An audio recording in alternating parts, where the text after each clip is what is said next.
Hello everyone, मैं अमनी यादव और आप देख रहे हैं सूर्योदय सक्सेस पॉइंट। आज की इस क्लास में हम सोल्व करेंगे कक्षा 10 की प्रश्नावली 13.1 का क्वेश्चन नंबर थर्ड। 13.1 का थर्ड क्वेश्चन हम करेंगे, लेकिन ये भी ध्यान रखना है कि जो प्रश्नावली है, जो आपकी नई बुक है उसमें 13.1 है और पुरानी जो बुक है उसके अंदर 14.1 है सांख्यिकी वाली। तो ये ध्यान रखना है कि नई बुक में 13 है और पुरानी वाली जो बुक है वो 14 प्रश्नावली के अंदर आएगा सांख्यिकी। और इससे 100% एक 10 नंबर के क्वेश्चन आते हैं, तो एग्जाम की दृष्टि से भी आपके लिए इम्पोर्टेंट है। तो चलिए स्टार्ट करते हैं। थर्ड नंबर जो क्वेश्चन है उसमें हमें लुप्त बारंबारता ज्ञात करनी है। क्या याद करनी है? लुप्त बारंबारता हमको निकालनी है, जिसमें हमें दे रखा है माध्य जेब खर्च। कितना दे रखा है? माध्य जेब खर्च है 18 रुपए हमको दे रखा है। और हमें दे रखा है दैनिक जेब भत्ता, जो कि हमें वर्ग अंतराल में दिया हुआ है। दैनिक जेब भत्ता है, वर्ग अंतराल में दे रखा है। और बच्चों की जो संख्या है वो किसके अंदर दे रखी है? बच्चों की संख्या हमको दे रखी है, बट इसके अंदर एक जो है वो मिस कर रखी है। यही हमको क्या करना है? निकालना है। एफ की वैल्यू निकालनी है। और एग्जाम की दृष्टि से ये जो है क्वेश्चन बहुत इंपॉर्टेंट है। एग्जाम में क्वेश्चन पूछा जाता है, या ये नहीं तो किससे रिलेटेड क्वेश्चन आपको एग्जाम में जरूर पूछा जाता है। अब हमें सबसे पहले दो चीजें हमें दे रखी है, हमें एक्स वैल्यू निकालनी है। तो एक्स की वैल्यू हम कैसे निकालेंगे? एक्स की वैल्यू निकालते हैं, मध्यमान कहते हैं इसको। और मध्यमान निकालते हैं जो भी हमारे पास वर्ग अंतराल दे रखा है ना, उन दोनों के बीच की संख्या। जैसे 11 और 13 के बीच में हमें पता है कौन सी संख्या होगी? 12 होगी। और यहाँ पे नेक्स्ट है 13 और 15 के बीच में कौन सी हो जाएगी? 13 और 15 के बीच में 14। 15 और 17 के बीच में 15 और 17 के बीच में 16। 17 19 के बीच में 18। 19 और 21 के बीच में आएगी 20। 21 और 23 के बीच में कौन सी आ जाएगी? 22। और 23 और 25 के बीच में कौन सी आ जाएगी? 24। तो ये हमारे पास मध्यमान निकला 12, 14, 16, 18, 20, 22 और 24। ये हमारे पास क्या निकाल लिया हमने? एक्स की वैल्यू निकालनी। अब आपको क्या करना है? एफ एक्स को गुणा करना है। क्या करना है? एफ एक्स को इसमें आपको गुणा करना है। एफ एक्स को गुणा करेंगे 7 को 12 से, 6 को 14 से, 9 को 16 से, 13 को 18 से, एफ को 20 से, 5 को 22 से और 4 को 24 से आपको क्या करना है? गुणा करना है। 12 को 7 से करेंगे 12 सत्ते 84। 6 को 14 से करेंगे 14 छिकी 84। 16 को 9 से करेंगे 16 नम 144। 13 को 18 से करेंगे तो 18 54 के 4 हासिल 5 लगेगा। 18 एकम 18। 18 में 5 जोड़ेंगे तो 23। 20 को एफ किया तो 20 एफ। 22 को 5 से किया 110। 22 पंजे 110। 24 को 4 से करेंगे 96 96। 24 चौक 96। तो ये हमने क्या किया? एफ एक्स को गुणा कर लिया। अब हमें इसके लिए पहले तो हम माध्य निकालने का फॉर्मूला देख लेते हैं कि इससे हमें क्या क्या चाहिए। तो माध्य is equal to sigma F X बटा सिग्मा एफ। हमें दो चीजें चाहिए इसमें। हमें चाहिए सिग्मा एफ एक्स और सिग्मा एफ। अब सिग्मा का मतलब क्या होता है? योग होता है। और सिग्मा का योग होता है तो एफ एक्स का मतलब है एफ एक्स का टोटल करना है, और सिग्मा एफ है तो एफ का टोटल आपको करना है।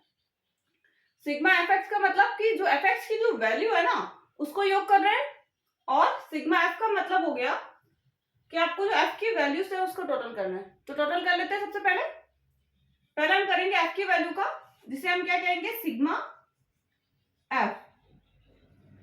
7 6 13। 13 में 9 जोड़ेंगे 22। 22 में 13 जोड़ेंगे 22 में 13 35। 35 में 5 40। 40 और 4 44।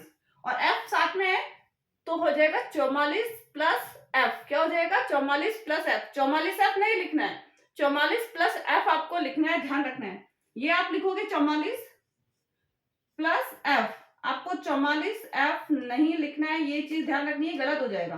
तो 44 प्लस एफ लिखना है आपको। अब हम करेंगे एफ एक्स का टोटल, जिसको हम कहेंगे सिग्मा एफ एक्स। क्या कहेंगे? Sigma F x. अब सिग्मा एफ एक्स का टोटल करने के लिए 4 4 8, 8 और 4 20, 8 और 4 12, 12 और 4 16। अब लेकिन यहाँ 20 एफ को नहीं टोटल करना है क्योंकि ये चर पद नहीं है, तो 20 एफ को आपको टोटल नहीं करना है।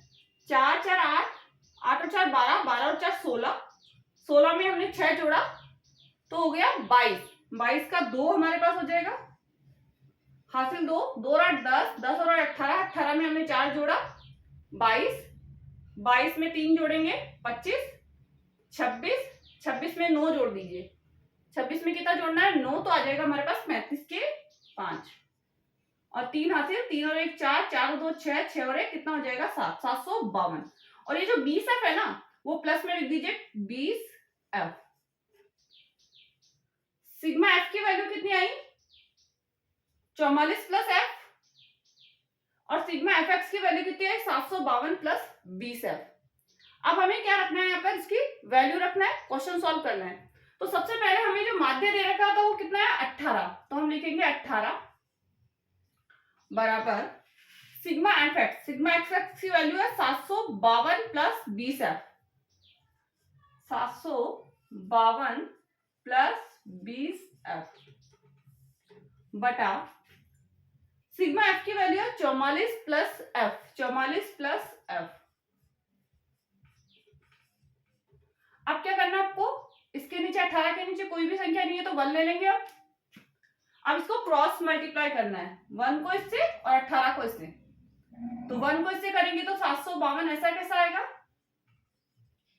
प्लस 20f आएगा और 18 को कर दीजिए, 18 को 44 से गुणा करना है, 18 चौक 72 का 2 हासिल 7, 18 चौक 72 में 7 जोड़ेंगे तो 79 मतलब 792 प्लस 18 एकम 18 तो 18f। यहां तक हो गया।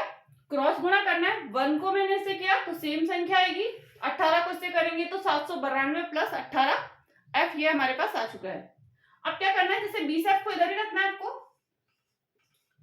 प्लस ये जो 18f है ना उसको इधर लाएंगे तो ये प्लस में होगा तो इधर आके किसमें हो जाएगा माइनस में 18f बराबर 792 इधर है,